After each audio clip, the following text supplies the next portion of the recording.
लिखित परीक्षा दिन जाने सोच गर्दै हुनुहुन्छ, लिखित परीक्षामा के कस्तो क्वेशन आउँछ भन्ने थाहा नभएर चिन्तित हुनुहुन्छ भने चाहिँ यो भिडियो हजुरहरूको लागि।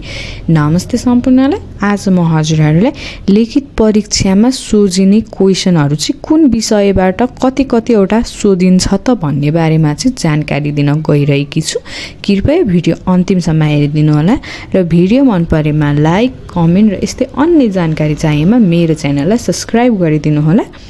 टोटल क्वेशन चाहिँ हाम्रो 500 वटा हुन्छ अनि 500 वटाबाट चाहिँ हामीलाई 25 वटा क्वेशन चाहिँ सोध्छ लिखित परीक्षामा। 25 वटा क्वेशनमा चाहिँ हामीले मिनिमम 20 वटा चाहिँ मिलाउनु पर्ने हुन्छ पास हुनको लागि र त्यही 25 वटा क्वेशन चाहिँ हामीलाई 6 वटा विषयबाट चाहिँ सोध्ने गर्छ। यानी कि 6 वटा च्याप्टरबाट चाहिँ हामीलाई 25 वटा क्वेशन सोध्छ। हो त्यही 6 वटा च्याप्टर कुन हो त भन्ने बारेमा चाहिँ आज म हजुरहरूलाई जानकारी दिन गइरहेकी छु। फर्स्ट च्याप्टर रहेको छ सवारी सञ्चालन सम्बन्धी ज्ञान। सवारी सञ्चालन सम्बन्धी ज्ञानबाट चाहिँ हामीलाई टोटल क्वेशन चाहिँ हाम्रो 130 वटा हुन्छ भने हामीलाई यो च्याप्टरबाट चाहिँ सोधिने क्वेशन भनेको चाहिँ जम्मा 6 वटा मात्रै हो। र दोस्रो च्याप्टर रहेको छ सवारी कानुन सम्बन्धी ज्ञान। सवारी कानुन सम्बन्धी ज्ञानमा चाहिँ टोटल क्वेशन 90 वटा हुन्छ भने चाहिँ हामीलाई 90 वटाबाट चाहिँ 5 वटा क्वेशन मात्रै सोध्छ। र तेस्रो नम्बरमा रहेको छ सवारी साधनको प्रविधि तथा यान्त्रिक ज्ञान। यसबाट चाहिँ हामीलाई 80 वटा क्वेशन हुन्छ भने टोटल क्वेशन चाहिँ 80 वटा हुन्छ भने चाहिँ सोधिने क्वेशन चाहिँ मात्र 3 वटा हुन्छ।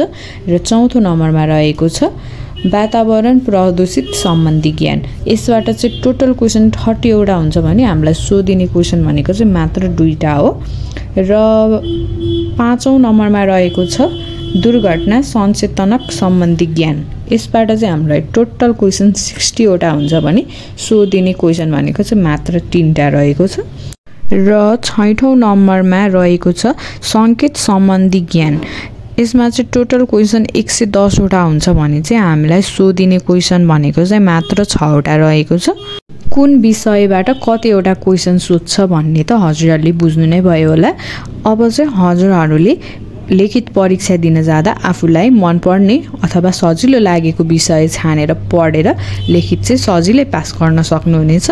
र यो 6 वटा विषयबाट नि हजुरहरूलाई टप 10 क्वेशन चाहिन्छ भने चाहिँ कमेन्टमा गएर नेक्स्ट भिडियो लेख्नु होला र म हजुरहरूको लागि नेक्स्ट भिडियो अवश्य लिएर आउने नै छु। हस्त धन्यवाद।